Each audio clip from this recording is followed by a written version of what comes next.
দর্শক, আমার আলুর চারা রোপণের 20 দিন পরে আমি জমিতে আসলাম। আবার দেখেন, এখন দেখতে পাচ্ছি যে দর্শক, চারাগুলো সুন্দরভাবে গজিয়ে গেছে। দেখেন, নষ্ট বীজের পরিমাণ, নষ্ট চারা সংখ্যা খুবই কম। প্রত্যেকটি চারাই মোটামুটি সুন্দরভাবে গজিয়ে গেছে এবং বড় হয়ে গেছে। দেখেন, সুস্থ সতেজ চারা। ছত্রাকনাশক ম্যানকোজেব গ্রুপের ছত্রাকনাশক দিয়ে আলু বীজ শোধন করে নিয়ে তারপরে রোপণ করছিলাম, যার ফলে দেখেন সম্পূর্ণ জমিতে সুন্দর হয়ে গাছগুলো বাজাইছে। তো দর্শক, এখন আমি রোপণের পরবর্তী যে পরিচর্যাগুলো আছে সেগুলো বিষয়ে আপনাদের আলোচনা করার চেষ্টা করবো আপনাদের সামনে। দেখেন, এখন বয়স যেহেতু 20 দিন বয়স, মোটামুটি 18-20 দিন বয়সে চারার উপরে আবারও ছত্রাকনাশক স্প্রে করতে হয়। ছত্রাকনাশক এবং পোকার ম্যানকোজেব বা কার্বন ডাই এই দুটার সংমিশ্রণে আপনারা করবেন। আমি তাই করছি। প্রথমত আমি ম্যানকোজেব স্প্রে করছি, ছত্রাকনাশক ম্যানকোজেব গ্রুপের ছত্রাকনাশক।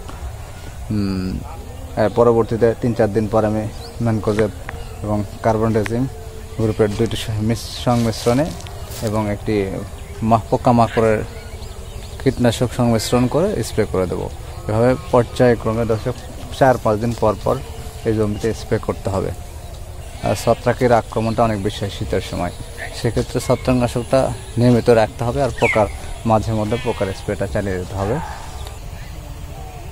দর্শক মণ্ডলী, 3-4 দিন পর পর আমরা ছত্রাকনাশক এবং পোকামাকড়ের কীটনাশকটা স্প্রে করে যাব। আর যেহেতু দেখেন মাটি কিন্তু অনেক শুকিয়ে গেছে, মাটিতে রস কমে গেছে, গাছটা একটু বড় হতে হবে। আপনার 28-30 দিন বয়স হলে, এখন 20 দিন, তো আর মোটামুটি 7-8 দিন বা 10 দিন পরে আমি কি করব, এই গাছগুলো বড় হয়ে গেলে ছোট কোদাল দিয়ে আপনার 2 পাশ থেকে কাপ বেঁধে দিয়ে তারপরে আপনার একটি সেচ দিতে হবে।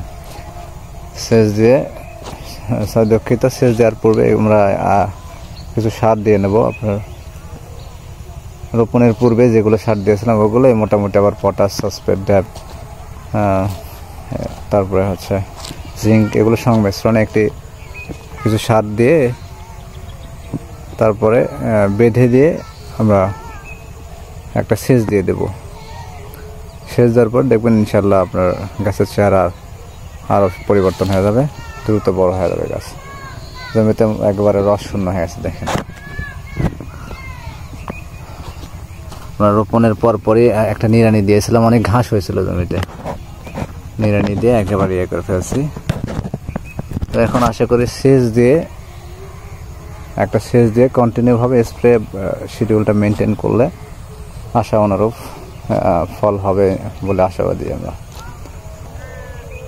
দর্শক, এটা আগাম আলু। এখন দেখেন পাশের জমি কিন্তু তৈরি করে রাখছে, এখন আলু রোপণ করেনি। অথচ আমার জমিতে দেখেন আলুর গাছগুলো কিন্তু বড় হয়ে গেছে, 20 দিন অতিবাহিত হয়ে গেছে। যেহেতু আগাম আলু, একটু পরিচর্যা বেশি করতে হয়। দর্শক, আমি তো আপনাদের মধ্যেই আমার আলু চাষ এবং মরিচ চাষ এগুলো বিষয়ে আপডেট দেওয়ার চেষ্টা করব। তো আমার ভিডিও যদি ভালো লেগে থাকে তাহলে আমার চ্যানেলটিতে একটু সাবস্ক্রাইব করে বেল আইকনে টিক দিয়ে রাখবেন।